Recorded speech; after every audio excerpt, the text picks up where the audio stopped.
Bien, bonsoir à toutes et à tous. Donc aujourd'hui, dans ce séminaire, je vais vous parler d'un certain nombre de systèmes qui sont relativement éloignés, voire très éloignés de tout ce qui est système d'accumulateurs et de condensateurs que vous avez pu déjà voir abordés dans les séminaires et les cours précédents. Puisque je vais vous parler aujourd'hui de volants d'inertie, qui sont en fait des batteries mécaniques, du stockage et de la conversion d'énergie, stockage et capture d'énergie thermique solaire, et des redox flow, qui sont en fait une évolution des batteries qu'on appelle donc des batteries à circulation. Et un des points communs de ces trois systèmes, c'est en fait qu'ils sont des systèmes qui sont conçus à l'heure actuelle et qui ont pour vocation principalement d'être des systèmes stationnaires. Donc c'est relativement différent des batteries, accumulateurs et condensateurs qui sont actuellement développés pour le transport. Alors je vais revenir très brièvement sur ça parce que je pense que vous êtes tout à fait conscient de ce problème-là. Je vais juste rappeler quelques chiffres. Notre consommation actuelle, le rythme de consommation actuel de l'humanité, c'est donc 17 terawatts, qui est un chiffre qui est prévu d'être presque doublé dans les 40 ans à venir. Et pour subvenir à ces besoins énergétiques, on utilise principalement les énergies fossiles non renouvelables, qui sont pétrole, gaz et charbon, qui sont par définition limitées, même si on peut toujours discuter la validité de ces chiffres, il n'en reste pas moins que ce sont des systèmes qui sont limités dans le temps et en quantité. La question qu'on peut se poser, c'est pourquoi est-ce qu'on utilise encore ces formes d'énergie, ces sources d'énergie, surtout vis-à-vis des problèmes qu'elles peuvent poser d'un point de vue géopolitique, d'un point de vue environnemental, d'un point de vue climatique. Et en fait, la réponse est relativement simple. Ce sont des sources d'énergie qui sont très concentrées, qui sont très faciles d'accès et qui sont donc bon marché. Et un point important qu'il faut rajouter, c'est qu'on utilise leur combustion, ce qui veut dire qu'on récupère une énergie de manière extrêmement rapide. Donc ce sont des formes d'énergie, des sources d'énergie qui associent énergie et puissance. Et je reviendrai assez régulièrement au cours de cet exposé sur cet aspect de conjonction entre énergie et puissance. Une autre façon de voir les choses, c'est en fait le temps de cet exposé qui va durer à peu près 1 heure. L'humanité a consommé 1 million de tonnes de pétrole, donc l'équivalent de 5 supertankers, et donc relargué 3 millions de tonnes de CO2 dans l'atmosphère. Et ce, malgré un certain nombre de progrès qui ont été réalisés principalement depuis les premiers chocs pétroliers, en termes d'efficacité énergétique au niveau domestique. Vous avez ici l'évolution de l'efficacité énergétique de notre éclairage domestique, et également l'efficacité de nos appareillages électroménagers, et aussi beaucoup sur les transports. Vous avez ici l'évolution au cours du temps de la distance qui est parcourue en camion, en voiture, en avion, pour des volumes de carburant identiques. Alors, quoi qu'il en soit, les réserves sont limitées. Et comme m'avait déjà pointé du doigt Arrhenius à Paris, donc il y a à peu près 90 ans, il est nécessaire de se préparer à une transition entre les énergies fossiles et renouvelables. Et Arrhenius avait également énoncé un principe qui pose effectivement le problème actuellement, c'est que ces énergies qui sont renouvelables, certes, sont des énergies qui sont très diffuses et intermittentes. Alors ces énergies sont nombreuses. Elles prennent des formes très différentes, bien qu'elles soient essentiellement solaires, la géothermie étant d'origine radioactive, l'usine marémotrice d'origine gravitationnelle. Donc ces énergies sont très différentes ici, mais elles sont toutes intermittentes et très diffuses. Donc ça veut dire que ça nous donne une équation à 3 paramètres qu'il nous appartient de résoudre. Elles sont diffuses, donc on doit les collecter et les concentrer. Elles sont intermittentes, donc on doit être capable de les stocker, voire de les transporter, tout en utilisant des dispositifs qui sont verts, des dispositifs qui répondent au principe de développement durable et qui soient éco-compatibles. Alors, quelles sont les formes d'énergie et les sources d'énergie qu'on peut utiliser ? Alors là, le problème est que aucune, dans l'état actuel de nos connaissances, aucune des sources d'énergie renouvelables dont on dispose n'est en mesure de remplacer les énergies fossiles. Donc ça, c'est la première chose. Deuxième chose, toutes les options, que ce soit en termes de collecte, de forme d'énergie à sélectionner, que ce soit en termes de transport, en termes de stockage, toutes les options sont dignes d'intérêt, en particulier parce qu'il est extrêmement difficile finalement de faire des prédictions sur le prix futur de ces énergies. Vous avez ici un tableau qui vient des Nations Unies qui montre en fait que même à l'heure actuelle, les différentes sources d'énergie renouvelable en fait sont extrêmement disparates en termes de coûts. Et puis la situation est également la même quand on essaye de faire des extrapolations à quelques dizaines d'années. Cependant, on peut noter qu'à l'heure actuelle, les 2 énergies qui sont renouvelables les plus chères sont le thermique solaire et le photovoltaïque. Mais on peut remarquer aussi que la chose devient également intéressante à long terme, puisqu'en fait, ces deux formes d'énergie sont en termes de coûts bas et de coûts hauts tout à fait équivalentes, donc d'ici 2050 approximativement. Donc, toutes ces données-là, toutes ces incertitudes font qu'on assiste actuellement à une très grande richesse dans les stratégies qui sont explorées pour capter et pour stocker l'énergie. Et puis, c'est ce que je vais faire aujourd'hui en utilisant finalement 3 exemples, le solaire et le stockage thermique, les accumulateurs électrochimiques à circulation qu'on appelle les redox flow, et les volants d'inertie qui stockent l'énergie mécanique et qu'on appelle également des flywheels.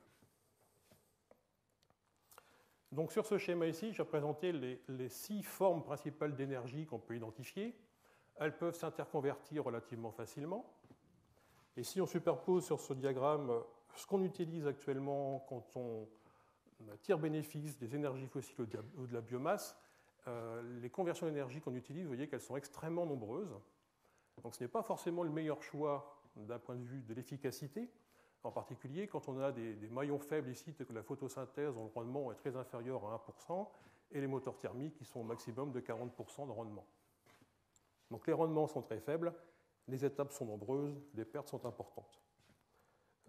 Pour l'énergie solaire, il y a 2 voies principales, l'énergie solaire directe, le photovoltaïque, donc on voit que par rapport au transparent précédent, ici la transformation est extrêmement directe avec des rendements quand même relativement faibles, et le solaire thermique, qui est un petit peu plus tortueux, mais avec des rendements qui peuvent atteindre, dans le meilleur des cas, 30%.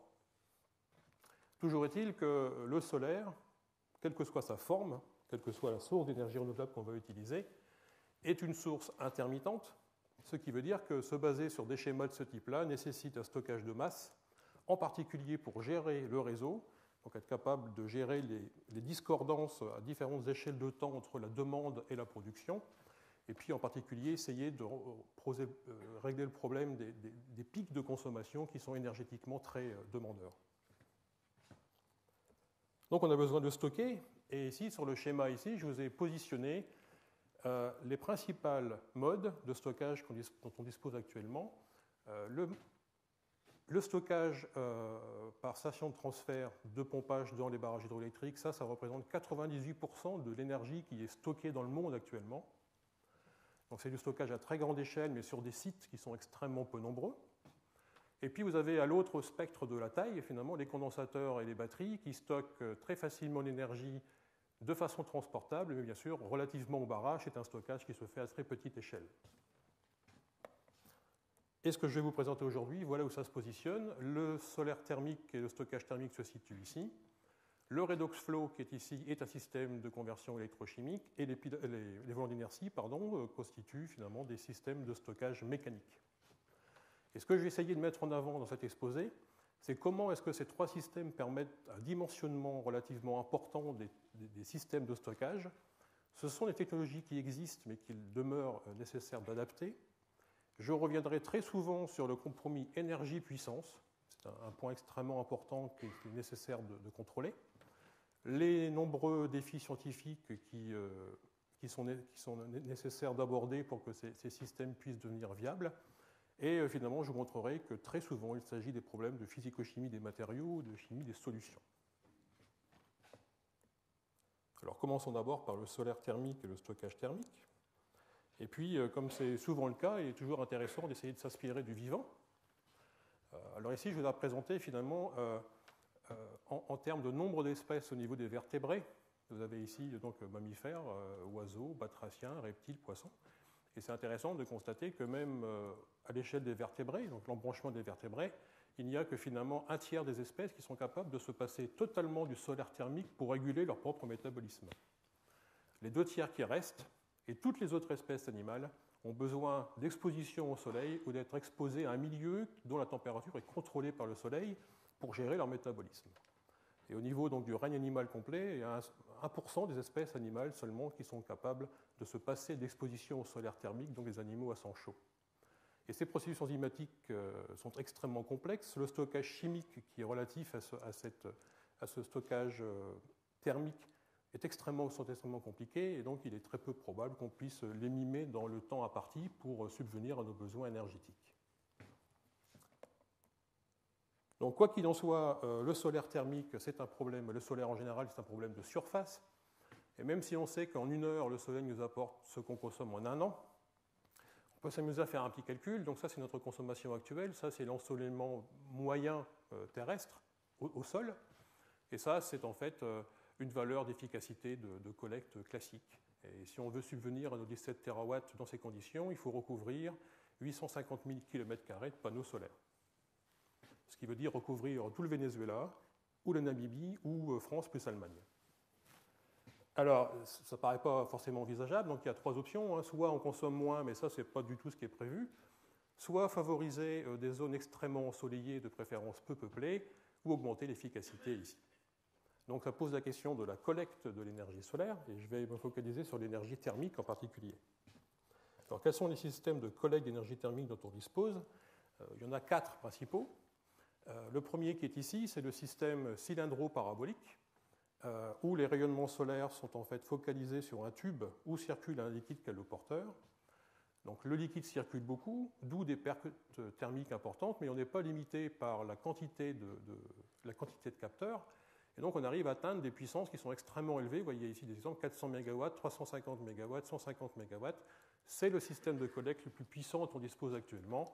On va savoir que 400 MW, c'est à peu près la moitié d'un réacteur nucléaire. Deuxième possibilité, les tours solaires. Donc les tours solaires, c'est donc un ensemble de miroirs plans qui focalisent le rayonnement solaire sur un seul point. Donc le liquide circule uniquement dans la tour. Donc en fait, ça veut dire qu'il y a beaucoup moins de pertes thermiques. Mais cependant, on est limité par la distance entre la tour et les miroirs, ce qui veut dire que les puissances qui sont développées sont beaucoup moindres. Ici, vous avez les maximums actuellement qui sont de l'ordre de 10 MW ou un petit peu plus. Troisième et quatrième exemple, les paraboles qu'on appelle les paraboles Stirling, où là c'est intéressant puisque finalement on ne stocke pas ici, on ne récupère pas l'énergie thermique directement, on ne la stocke pas, on ne la fait pas circuler, on récupère directement ici en focalisant les rayonnements solaires ici au foyer par un moteur Stirling qui lui-même convertit l'énergie solaire en mécanique et en électrique directement. Donc pas de stockage thermique, des rendements qui sont extrêmement attractifs, donc ça c'est le maximum actuellement sur site. Et bien sûr, cette taille ici de parabole est limitée, donc les puissances qui sont développées sont effectivement à l'échelle. Et puis les systèmes lentilles Fresnel, qui sont encore en développement à l'heure actuelle, qui permettent de récupérer l'énergie solaire thermique du rayonnement initialement, en utilisant un nombre et une surface de capteurs relativement limités, mais encore une fois, ça reste encore en développement à l'heure actuelle. Alors ce qui est intéressant, c'est de noter que ces systèmes sont loin d'être nouveaux. Vous avez ici les 4 systèmes que je viens de décrire, et puis les personnes dont on est renouvelable d'un certain nombre de choses. Vous voyez qu'il y a exactement un siècle, Schumann avait installé une ferme avec des systèmes ici cylindro-paraboliques pour alimenter des cultures par une irrigation importante. Vous voyez qu'ici 260 000 litres par minute, extrêmement important. Buffon a été un des premiers à utiliser l'ancêtre de la tour solaire pour ses expériences sur la fusion des métaux, par exemple. Et puis Augustin Mouchot, qui est certainement le plus important des précurseurs du thermique solaire, avait, il y a 143 ans, donc, fabriqué une parabole qui associait un liquide caloporteur et un moteur. Et puis, bien sûr, Stirling et Fresnel pour les 2 systèmes que j'ai évoqués ici, les 2 derniers. Alors, puisqu'on parle un peu d'histoire, il y a un exemple qui est extrêmement intéressant, qui date de 1903. C'est un système qui a été breveté en 1903. Ce qui s'appelle les cheminées solaires, et ça associe des machines à vent, on peut appeler ça une machine à vent, et l'effet de serre. Alors vous avez ici le seul exemple à l'heure actuelle d'expériences qui ont été menées pour appliquer ce système. Donc il s'agit d'une serre, vous voyez la surface ici, c'est extrêmement important, et au milieu de cette serre, on trouve une cheminée. Sous la serre, l'air est chauffé, il y a différentes températures entre l'air sous la serre et la température de l'air au sommet de la cheminée, provoque un courant d'air qui fait tourner une turbine. Alors l'énergie est donc fonction du delta T entre le haut et le bas, et le delta T dépend aussi donc de la hauteur de la cheminée et de la surface exposée. Et ce qui est très intéressant, c'est que ce système-là associe collecte et stockage, puisque dans la journée, il est évident que ça va chauffer, et dans la nuit, finalement, l'eau et le sol qui se trouvent sous la serre relarguent leur énergie thermique, chauffent l'air, et ce système est capable de fonctionner la nuit comme le jour. Alors, les rendements sont relativement faibles. Vous voyez qu'il y a 50 kW pour un système quand même qui fait 200 mètres de haut et 45 000 m² de surface. Donc ça reste expérimental, bien qu'il y ait des projets extrêmement ambitieux qui soient proposés, de 50 MW, 400 MW, vous voyez que ça fait une cheminée qui fait 1,5 km de hauteur, et ça reste des projets. D'accord ? Bon, donc d'ici qu'on puisse avoir accès ou de montrer la viabilité de ce système-là, il est important pour nous de disposer de systèmes de stockage thermique. Alors les stockages thermiques, à l'heure actuelle, il y en a 3 principaux. Première méthode, la chaleur sensible, qui veut dire qu'on chauffe une substance sans la transformer. Donc la chaleur qui est stockée dépend de la masse, bien sûr, de la chaleur spécifique du matériau et la différence de température, c'est ce qui est représenté ici, le CP, chaleur spécifique, et delta T, c'est ce qui se passe par exemple quand on chauffe de l'eau ou simplement liquide. Deuxième méthode, la chaleur latente, qui s'appelle le Phase Change Material, PCM, et là en fait, à température constante, on provoque une transition de phase. C'est par exemple ce qui se passe quand l'eau bout ou quand l'eau se solidifie. Dans ce cas-là, la chaleur qui est récupérée est fonction de la chaleur latente de transformation et de la proportion du système qui a été transformé, d'une phase en une autre. Et le troisième système, qui pour l'instant en est à l'étape expérimentale, c'est un système de stockage par réaction chimique. Donc c'est un système de stockage physico-chimique, où là, on modifie la température d'un équilibre chimique pour modifier la position d'équilibre. Donc ça ne peut être appliqué que pour des réactions chimiques qui ne sont pas athermiques, et il faut sélectionner correctement le système pour que le rapport de l'enthalpie sur la variation d'entropie donne une température d'inversion suffisamment raisonnable, donc de classiquement quelques centaines de degrés. Donc la chaleur récupérée dépend toujours de la masse, bien évidemment, de la variation d'enthalpie liée à la réaction qu'on a sélectionnée, et de la modification du degré d'avancement de la réaction en fonction de la température. C'est ce qu'on pourrait imaginer, par exemple, pour la thermolyse de l'eau. Les 2 premiers systèmes sont associables. On peut par exemple chauffer ici un mélange de sel solide et sel liquide, donc là on provoque la transformation, la fusion du sel. Et puis une fois que le sel est liquide, en fait, on peut le chauffer toujours, et là la température augmente. Donc ici, ça correspond à la chaleur latente, et le Q2 ici correspond à la transformation par chaleur sensible. C'est souvent le cas pour les sels fondus, par exemple. Alors il faut sélectionner, suivant l'application, suivant les rendements désirés, il faut sélectionner quel est le meilleur système de stockage de l'énergie thermique. Et d'abord, c'est intéressant de voir qu'il y a une correspondance assez intime entre les paramètres qui permettent d'évaluer ou de tester les systèmes de stockage électrochimique et les systèmes de stockage thermique ici. On est lié à des problèmes de temps de stockage, donc d'autodécharge, des vitesses d'échange, et c'est ce qu'on appelle le régime ici. La conduction thermique ici, c'est la conduction électrique ionique, et puis des paramètres qui sont classiques. Il faut que ce soit faiblement réactif vis-à-vis du système complet. Il faut que ce soit faiblement toxique, si possible, et le prix, effectivement, est une variable extrêmement importante. Et j'ai présenté ici les points positifs, négatifs de la chaleur sensible, chaleur latente et réaction chimique. Je ne vais pas tout détailler, simplement quelques aspects.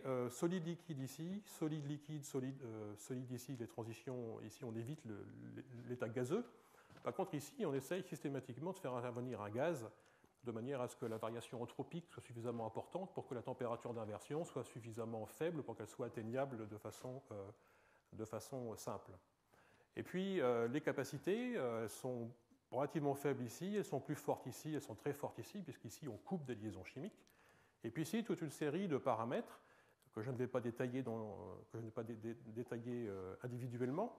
Simplement rappeler que ici, c'est une méthode qui est extrêmement chère parce qu'expérimentale, donc en fait, à grande échelle, on n'utilisera pas cette technique-là. Et puis ici, quelques points, longue durée de vie, bon marché, simple, même si la capacité est faible, ces 3 points-là suffisent pour que ce soit ça qui soit appliqué à très grande échelle. Et ce système ici, appliqué, cher, moins que ça, mais cher malgré tout, simple, forte capacité, ça, ce sera surtout utilisé pour des systèmes de petite taille ou transportables. Alors, le stockage thermique par chaleur sensible est donc le principal système de collecte et de stockage solaire à grande échelle. Pour la collecte elle-même, puisque c'est un fluide qui circule, on ne doit pas utiliser de solide, donc c'est de la vapeur d'eau, de l'eau, des sels ou des métaux fondus, des liquides organiques, des huiles. Vous avez ici quelques exemples de systèmes de transfert qui utilisent différents fluides de nature variée. Et puis pour le stockage lui-même, là on n'est pas limité, on peut utiliser des solides, donc des céramiques, des bétons, des sels fondus, des huiles, donc tout ce qu'on a utilisé ici est envisageable, plus les solides. Et là je voudrais attirer votre attention sur les deux exemples que j'ai sélectionnés ici, donc systématiquement deux cuves, puisque c'est un système thermique, donc il faut une température basse et une température haute. Donc deux cuves ici, et vous voyez que les volumes et les tonnages qui sont utilisés sont extrêmement importants. 1400 tonnes ici, c'est un système en Californie, et 28 500 tonnes ici en Espagne. Et dans ces deux systèmes-là, ce qui est utilisé, c'est un mélange NaNO3, KNO3, 60% en masse, 40% en masse. Et ces systèmes-là, et ce sel ici, ce mélange de sel, donnent des capacités massiques qui sont équivalentes à un accumulateur au plomb. Et je vais utiliser cet exemple-là pour illustrer comment est-ce qu'on choisit les matériaux. Ce n'est pas par hasard qu'on utilise 60-40, surtout à des tonnages aussi élevés. Donc, pourquoi 60-40 ? Pourquoi ces sels ? Donc là, il faut revenir à des choses classiques pour ce qui est des diagrammes d'équilibre. Vous avez ici un diagramme d'équilibre NaNO3, KNO3, donc la proportion des deux systèmes, des deux phases se trouve ici. Et ici, vous avez la totalité des sels fondus. Donc le liquidus est ici, tout ce qui est ici au-dessus, ici, c'est donc un liquide parfaitement homogène. En toute rigueur, enfin, je dirais presque naïvement, on pourrait se dire on va se placer exactement ici, donc au point de la température eutectique, pour récupérer le maximum de ΔT, puisque le ΔT, c'est ça qui va dicter la quantité d'énergie qui est stockée. Sur les deux sites que je vous ai indiqués précédemment, voilà exactement où on se trouve. Donc on n'est absolument pas au point de composition eutectique, et on se situe à une température de fonctionnement qui est beaucoup plus élevée que la température de liquéfaction. C'est très embêtant, ça, dans la mesure où ça veut dire qu'on a un ΔT qui est plus petit, donc on a moins d'énergie stockée, et comme ce ΔT se trouve dans la zone haute en température, ça veut dire qu'en plus on perd beaucoup d'efficacité en termes du rendement de Carnot. Donc ces deux choix, monter en température et se déplacer, font que l'énergie baisse, et ça pose un certain nombre de questions. Alors pourquoi est-ce qu'industriellement on choisit cette composition et pourquoi cette gamme de température ? Alors premier faisceau de réponse, le choix de la composition, c'est surtout une question de coût. Quand on utilise 28 500 tonnes de sel, le cours du sel c'est très important. Il y a également un compromis à trouver avec la chaleur spécifique, donc l'énergie stockée qui dépend de la composition entre les deux sels. Et puis des considérations purement chimiques, qui sont des considérations de corrosion, de stabilité, donc corrosion vis-à-vis des pompes et des cuves de stockage, et stabilité thermique, puisqu'en fait on va cycler ici entre deux températures différentes. Et puis à ça se rajoutent des considérations cinétiques. Donc c'est là où intervient finalement le compromis entre énergie et puissance. La raison pour laquelle on ne se situe pas, admettons que la composition optimale soit ici, pourquoi est-ce qu'on ne cycle pas entre cette température-là et la température haute ? C'est pour une question principalement de viscosité. Quand on est exactement au point de fusion ici, la viscosité du sel, c'est plusieurs centaines de fois celle de l'eau, ce qui veut dire que le fluide va circuler très lentement, d'où des baisses de puissance extrêmement importantes. Donc on chauffe principalement pour que le liquide fondu soit très fluide. Et dans la zone où on cycle ici entre à peu près 450 degrés et 280 degrés, la viscosité de ce fluide est entre 3 fois et 1,5 fois celle de l'eau. L'eau, c'est 1 millipascal seconde. Donc, c'est un compromis entre l'énergie et la puissance. Et puis, c'est la même chose pour la conductivité thermique qui varie de façon conséquente avec la composition du sel et avec la température à laquelle on fait cycler le système. Alors ce diagramme, je vais également l'utiliser pour autre chose, c'est pour justifier des problèmes qui se posent quand on utilise la chaleur latente d'une transformation. On pourrait se dire, en fait, on va également tirer bénéfice de ce qui se passe quand on tombe ici, quand on descend, puisqu'on récupère une énergie qui est non négligeable. Alors pourquoi est-ce qu'on n'utilise pas ces mélanges de sel pour le stockage par chaleur latente ? Tout simplement parce que quand on fait passer un liquide à l'état solide, on est face à un certain nombre de problèmes, en particulier des cinétiques de nucléation-croissance qui sont différentes, des créations d'interfaces. Le degré d'homogénéité de la suspension peut permettre parfois d'être face à des problèmes de surfusion qui sont extrêmement problématiques dans ce type de technologie, et donc des cinétiques d'échange thermique qui sont extrêmement variables. Donc encore une fois, un compromis entre énergie et puissance qui ici est extrêmement important. Et donc pour régler ces problèmes cinétiques liés à la cristallisation ou la fusion du système, on a besoin de matériaux ou de design alternatifs. Donc c'est ce qui se fait actuellement. Et qu'est-ce qu'on fait actuellement? En fait, on utilise, en plus du sel, un matériau qui doit être très stable thermiquement et chimiquement et qui présente une très grande conductivité thermique. Et là, c'est le minimum pour du graphite. Et ça, je vous rappelle que ça, c'est à peu près 100 fois la conductivité thermique du sel.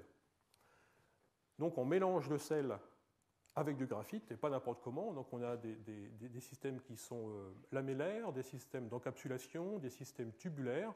Donc, vous avez ici un exemple ici. Donc ça permet de régler de façon extrêmement efficace les problèmes de puissance liés à des problèmes cinétiques de cristallisation. Et puis les matériaux lui-même, on peut changer. Et donc on utilise par exemple les sels hydratés. Ça, c'est ce qu'on a par exemple dans les systèmes de congélateurs qui maintiennent la température même quand le courant est coupé.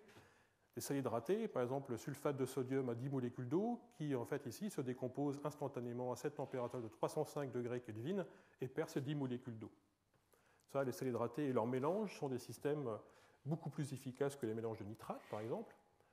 Ou alors passer à des systèmes totalement organiques comme les acides gras ou les paraffines, qui ne représentent pas un compromis idéal. Vous voyez qu'il y a des points très négatifs, des points très positifs.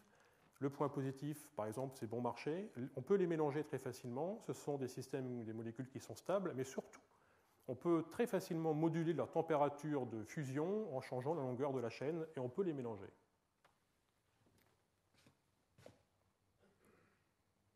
Donc voilà ce que j'avais à vous expliquer pour le moment sur la collecte et le stockage de l'énergie thermique. Alors maintenant, je vais passer à un autre exemple. Là, vous avez vu dans les exemples que j'ai donnés précédemment qu'on a toujours un certain compromis à trouver entre énergie et puissance. C'est des choses qui sont difficilement décorrélables. Est-ce qu'on n'a pas un moyen de décorréler de façon plus efficace énergie et puissance? Alors c'est effectivement ce qui est possible de faire avec les systèmes électrochimiques qu'on appelle les systèmes redox flow, que je vais vous décrire maintenant. Alors voilà une cellule électrochimique classique. Alors j'ai pris l'exemple du fer et de l'étain, mais peu importe, c'était juste un exemple comme ça. Donc une cellule électrochimique classique, une batterie ou une pile, quand elle fonctionne dans son sens de fonctionnement spontané, les électrons circulent à l'extérieur du système et des ions, un ion ou cation, circulent dans un sens ou dans l'autre pour équilibrer les charges. L'énergie d'un système électrochimique de ce type-là est fonction de la quantité de réactifs et du potentiel de la réaction à lieu. La puissance du système est dictée par la vitesse de migration des ions et la quantité de surface d'électrodes, donc la taille de la cellule. Et il se trouve que l'énergie n'est pas une constante quand on augmente la puissance est ici, l'énergie est ici. On voit bien que l'énergie baisse énormément quand la puissance augmente. Donc un système de ce type-là, tout en un, permet très difficilement de gérer puissance et énergie de manière indépendante. Alors, comment peut-on faire pour découpler ces deux paramètres? Voilà la solution. La solution, c'est en fait d'isoler le stockage des réactifs de la cellule où a lieu la réaction. Donc vous avez ici exactement les mêmes couples redox que j'ai présentés précédemment, ici, donc fer-étain, c'était un exemple. Et si je reporte ça à une cellule redox flow, vous avez ici un conteneur qui contient un des couples redox, un deuxième conteneur qui contient l'autre couple redox, et puis ici la cellule qui est alimentée par deux pompes pour que la réaction ait lieu à ce niveau-là. Donc l'énergie est dictée par la taille et la composition des deux conteneurs ici, la puissance est dictée par la taille et la constitution de la cellule qui se trouve ici. D'autant plus que les cellules peuvent être montées soit en parallèle, soit en série quand on utilise un montage à plusieurs cellules, donc on peut gérer voltage et intensité. Et par contre, il y a une contrainte à ce découplage énergie-puissance, c'est qu'il faut éviter d'utiliser des solutions trop concentrées, parce que vous le verrez un petit peu plus tard, que la viscosité est également une limite à la puissance. Alors comment est-ce que ces systèmes redox flow se comparent avec une batterie classique? Donc l'énergie est stockée dans deux solutions liquides, donc ça veut dire qu'on peut considérer que ce sont des piles à combustible en solution. L'énergie est dictée par la taille des containers, le choix des couples bien sûr, et puis la composition des solutions et leur concentration va jouer un rôle extrêmement important. Donc des aspects de chimie en solution qui vont être développés un petit peu plus tard. Les énergies spécifiques en watts par kilo, watts par litre, même si ce ne sont pas les paramètres les plus importants pour un système stationnaire, va dépendre des masses molaires et également de la densité du solvant. Et la recharge d'un système de ce type-là est une recharge forcément électrochimique, mais qui peut se faire de deux manières différentes. Soit on inverse le courant ici, comme si on rechargeait une batterie classique, ou alors on peut simplement remplacer les réservoirs. Donc on retire les réservoirs, on les recharge d'une certaine manière, et après on remplace les réservoirs. Pardon. Un autre aspect positif, c'est que si on monte les cellules en parallèle, un seul électrolyte est utilisé, ce qui veut dire que toutes les cellules sont au même potentiel, et donc ça va considérablement aider la gestion d'un pack de cellules. Et puis, bien évidemment, l'utilisation de pompes qui va utiliser une toute petite partie de l'énergie ici du système. Alors, le point clé, l'élément clé de ce système-là, c'est la membrane. Alors pourquoi, dans une cellule lithium-ion classique, par exemple, la membrane sépare deux solides, deux électrodes. Et on peut facilement imaginer que si ces deux électrodes sont mises en contact par accident, on peut imaginer qu'on peut les séparer facilement et les retraiter individuellement. Ici, ce n'est absolument pas le cas, puisque la membrane sépare deux solutions. Donc il faut absolument que cette membrane soit imperméable à certaines choses. Donc soit la membrane est sélective et ne laisse passer qu'un ion, ou cette membrane est sélective anionique ou cationique et ne laisse passer qu'un signe, donc soit un ion, soit cation. Si les solutions sont mélangées, ça implique un retraitement des solutions puisqu'on aura un mélange de couple redox, donc un mélange d'éléments chimiques, d'où un surcoût, et ce n'est pas un problème que l'on rencontre classiquement dans les batteries solides, à électrodes solides. Donc voilà un graphique qui vous montre quelques-uns des principaux couples qui ont été utilisés pour ces systèmes redox flow. Le premier système a été proposé par la NASA dans les années 70, c'est un système fer-chrome. Donc vous voyez qu'ici c'est proton ou chlorure qui circulent, donc on peut sélectionner ça en fonction de la nature de la membrane. Et puis différents autres systèmes où parfois le proton, parfois le sodium, donc les ions qui circulent, leurs charges peuvent être extrêmement variées. On a proposé des systèmes qui utilisent du brome, avec bien évidemment des problèmes de toxicité extrêmement importants. Et puis certains systèmes qui font un peu machine arrière, où on utilise des solides. Donc vous avez ici zinc brome qui est du zinc solide, zinc cérium du zinc solide, et même des batteries au plomb appelées plomb acide soluble, où là on utilise deux solides. Et puis le dernier système qui a été développé dans les années 85 pour l'instant est un système qu'on appelle tout vanadium. Et donc ça c'est un système extrêmement intéressant parce que la mise au point de ce système est directement liée à ces problématiques de membrane. Et ce système utilise 4 degrés d'oxydation différents du même élément. Le vanadium qui se trouve au degré plus 2, plus 3, plus 4, plus 5, 2 dans un container, 2 dans l'autre. Et ça, c'est extrêmement ingénieux dans la mesure où si on a une interdiffusion au sein de la membrane, ou si les deux solutions se mélangent, vous n'avez pas de mélange d'éléments chimiques. Donc c'est relativement plus simple de retraiter ce type de mélange que si on avait un mélange chimique dans la même solution de fer et de chrome, par exemple. Et là, on est face à des problèmes de chimie en solution. Vous devez avoir 4 éléments chimiques à 4 degrés d'oxydation différents en solution dans le même électrolyte, ce qui veut dire au même pH, et on voit bien que sur le diagramme potentiel pH du vanadium, il faut se fixer un pH qui est largement inférieur à 1 pour que ces 4 espèces soient solubles. Mais le vanadium plus 5 étant un élément fortement chargé, on est face là à un autre problème de solubilité. Vous avez ici la solubilité en fonction du pH, et on voit très bien que le vanadium plus 5, de par sa charge, a tendance à condenser et à précipiter très facilement à faible concentration en oxyde de vanadium, par exemple ici. Et cette limitation en concentration est extrêmement importante. Là, on atteint à peine 10-1 mol par litre, ça veut dire des quantités de vanadium solution très faibles, donc des concentrations très faibles d'éléments réactifs, donc des énergies très faibles également. Donc comment régler ce problème-là ?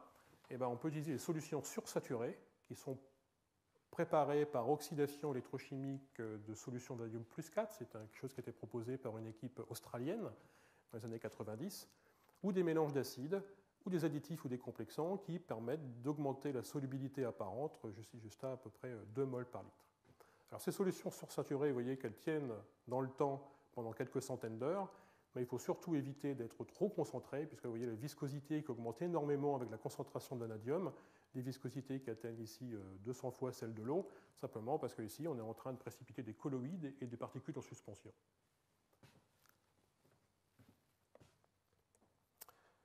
Et j'arrive maintenant à un point qui est en développement à l'heure actuelle, c'est en fait, est-ce que ce problème de solide dans les électrolytes, est-ce que c'est vraiment un problème ? Jusqu'avant, je vous ai dit qu'il fallait éviter de précipiter le vanadium, etc. Est-ce que c'est vraiment un problème de faire circuler des solides ? Et en fait, ça, c'est quelque chose qui a été proposé il y a quelque temps, très récemment. Ce sont des batteries lithium-ion au redox flow. Vous avez ici le schéma qui est issu du brevet qui a été déposé donc, en février 2000, vous voyez, c'est extrêmement récent. Vous retrouvez exactement le même schéma que je vous ai exposé précédemment, avec deux containers ici, des pompes, une cellule électrochimique, mais par contre ici vous avez des particules, c'est-à-dire faire circuler des encres, faire circuler non plus des solutions, mais des suspensions, avec tous les problèmes de rhéologie et d'usure que cela implique. Mais ça permettrait en fait d'allier les très grandes densités d'énergie des matériaux solides des batteries lithium-ion avec un système ici, un design ici qui permettrait en fait de découpler énergie et puissance, tout en maintenant une énergie importante parce que les électrodes pour les systèmes d'accumulateurs lithium-ion ont des densités d'énergie extrêmement importantes.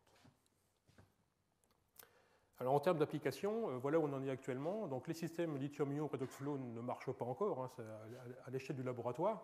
Pour ce qui est des systèmes tout vanadium, voilà à peu près deux applications importantes. C'est des choses qui sont couplées à des éoliennes sur des îles. Vous avez ici deux exemples, au Japon et en Australie. Vous avez ici les puissances et les capacités, les puissances et les énergies.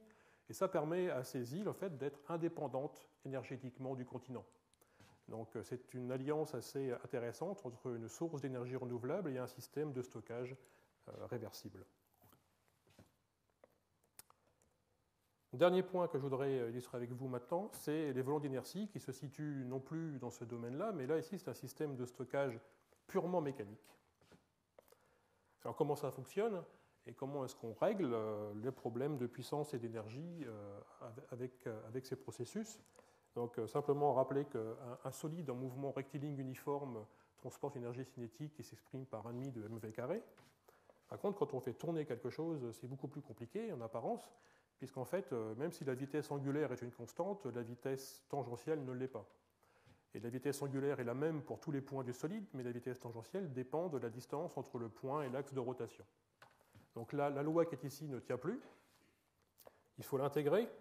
Et quand on intègre cette loi, on arrive à une nouvelle loi qui fait intervenir un produit de deux facteurs. Un qui est directement lié à la vitesse angulaire de rotation et un ici qui est intéressant, qu'on appelle le moment d'inertie, puisque ça fait intervenir la composition du matériau, donc la masse, à un rayon donné. Donc la composition et la géométrie du matériau.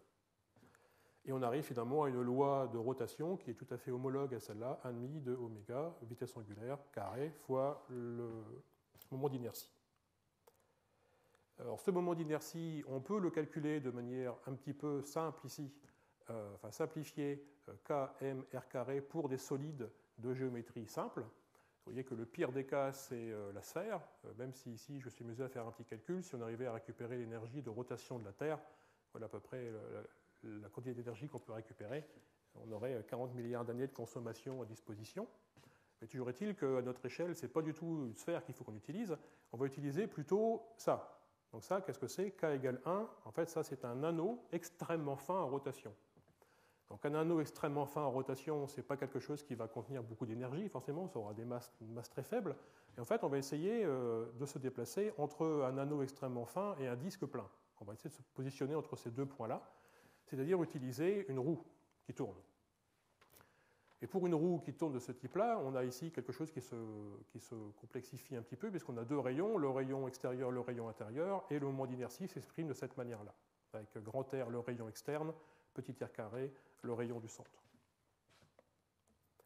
Donc la loi qu'on doit manipuler, c'est celle-ci. Et ce qui est extrêmement intéressant de constater, c'est que la vitesse angulaire et le rayon externe, général, le plus grand, ne peuvent pas être sélectionnés de manière indépendante. Le produit oméga R ne doit pas dépasser une valeur qui correspond ici à la vitesse tangentielle maximum, et cette valeur est directement liée par uniquement le choix du matériau. Vous avez ici la résistance du matériau et vous avez ici sa masse volumique. Donc oméga R sont directement dictés par la nature du matériau qu'on va choisir. Et si on va un peu plus loin, le choix du matériau dicte également le maximum de densité d'énergie qui est stockable. Donc ce maximum de densité d'énergie est donné par cette loi ici, qui fait également intervenir la résistance mécanique du matériau et sa densité. D'où le choix de matériaux composites, K carbone composite principalement, avec des densités relativement faibles par rapport à de l'acier par exemple, mais avec des résistances mécaniques extrêmement intéressantes. Et puis on peut s'amuser à calculer, vous avez ici deux couples oméga-R qui permettent de calculer des énergies qui sont équivalentes au lithium-ion ou au plomb acide. Donc vous voyez ici qu'on peut jouer en choisissant correctement le matériau, on peut très facilement jouer sur la densité d'énergie maximum que le système peut stocker. Alors la question qu'on peut se poser, si on a l'impression ici que tout est dicté par le matériau et que donc on n'a pas d'autres possibilités, on ne peut pas choisir autre chose. Donc ce n'est pas si simple que ça. On peut changer la masse, et en fait comment changer la masse sans changer le reste? Il suffit d'empiler ça. Donc en fait on prend des disques, on les empile, donc en fait ça fait un cylindre. Donc on augmente la hauteur ici pour augmenter la masse. Et puis on peut également jouer sur le rayon intérieur, mais en fait jouer sur le rayon intérieur, ça va jouer surtout sur le rapport entre les capacités massiques et capacités volumiques. Simplement parce que si on augmente le rayon intérieur ici, on va augmenter la masse, mais sans changer le volume. Donc vous avez ici, donc ces chiffres ici sont simplement ici des coefficients. Vous avez ici un disque plein, vous avez ici un anneau extrêmement fin, et vous voyez que c'est une question de compromis. Le rapport petit r sur grand R fixe le compromis entre la capacité massique et la capacité volumique. Ce qui justifie finalement des choix industriels relativement différents. Vous avez ici la société Beacon Power qui commercialise à l'heure actuelle. Ici, vous avez des très grands cylindres, donc ils ont plutôt fait le choix d'augmenter la hauteur. Ou ici, des disques. Donc en fait, c'est finalement ce rapport entre la masse et les rayons et la masse volumique et l'énergie massique et l'énergie volumique qui dicte un certain nombre de choix industriels. Alors, en termes d'application maintenant, ça a été de façon très sporadique utilisé pour le transport. Ça a été utilisé pour des bus, ça a été utilisé sur des concept cars, mais en fait, les effets gyroscopiques extrêmement importants que ça entraîne expliquent que ce ne sont pas des systèmes qui sont particulièrement adaptés à un transport en toute sécurité. On a un disque qui tourne à quelques dizaines de milliers de tours minute, qui fait quelques centaines de kilos, pose problème à gérer. Donc on se destine plutôt vers des applications stationnaires. Vous avez ici quelque chose qui a été installé très récemment dans l'État de New York. Pour l'instant, il y a 8 MW qui ont été installés, et puis en 2011, ce sera étendu à 20 MW. Donc toujours est-il qu'on peut contrôler l'énergie massique, l'énergie volumique, avec de très très fortes puissances. D'accord ? La durée de vie est très longue, la maintenance est faible, c'est un système qui est mécanique, et donc en fait, il n'y a pas d'effet extrêmement important sur la température d'utilisation, pas autant que pour une batterie. Par contre, on remplace le danger chimique par un danger mécanique indéniable. Les risques mécaniques sont donc importants. La gestion du système est complexe. On a besoin de sustentation magnétique ou d'hydrogène à faible pression ou de vide. Et la densité d'énergie reste malgré tout relativement faible. Alors maintenant, on a vu trois systèmes différents. Où est-ce que ces systèmes se positionnent en termes de puissance? Alors ici, ce diagramme-là, en fait, c'est un diagramme qui représente la puissance, c'est l'échelle qui est ici, par site. Donc ce n'est pas la puissance installée complète, ce n'est pas la puissance d'un seul élément, c'est la puissance d'un site de production ou de stockage. Et puis ici, le temps d'utilisation. Donc le produit de cette valeur-là par cette valeur-là donne l'énergie qui est stockée sur un site. Alors les sites en fait, qui sont ici les plus favorables, ce sont les barrages hydroélectriques, ça c'est indéniable. Et puis vous voyez ici, le système de stockage thermique se situe à peu près là. Les batteries redox flow vanadium se situent ici, Zinc-Brome se situe ici, et les volants d'inertie se situent ici. C'est les flywheels ici. Les autres systèmes qui sont présentés ici, vous avez les sodium soufre qui sont des batteries haute température. Ici, le stockage par air comprimé. Ici, les condensateurs. Et tout le reste, ce sont les batteries classiques, lithium-ion, nickel-métallurure, nickel-cadmium et plomb. Donc on voit que ces trois systèmes, même si ce sont des systèmes qui n'ont pas encore la maturité des batteries, des condensateurs ou des barrages hydroélectriques, occupent le terrain de manière relativement homogène. Et au niveau du coût maintenant, où est-ce qu'on en est? Alors ici, le coût, ce n'est pas juste le coût du système, sa construction. Il faut calculer quelque chose qu'on appelle ici le coût de stockage par cycle. Donc le rapport du capital investi sur l'énergie stockée, et ça relativisé au nombre de cycles possibles et le rendement. Et on voit qu'encore une fois, c'est le barrage hydroélectrique qui présente le meilleur rendement, le coût le plus faible.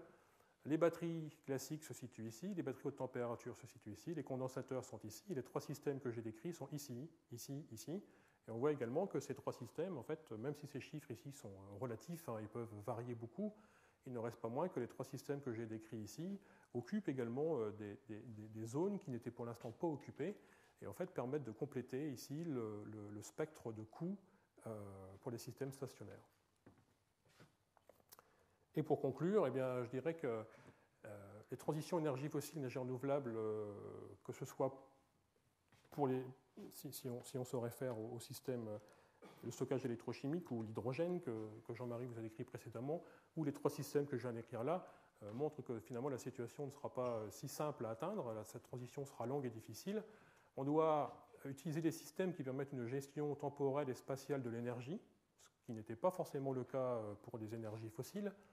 Pour cela, de nombreuses technologies matures existent et d'autres sont en développement. Les marges de progrès potentielles sont extrêmement importantes. Beaucoup de technologies sont très jeunes, donc en fait, elles ne peuvent que progresser. Et les défis scientifiques à relever sont extrêmement importants, donc de manière à répondre à cette définition de développement durable ici. Voilà, je vous remercie beaucoup de votre attention.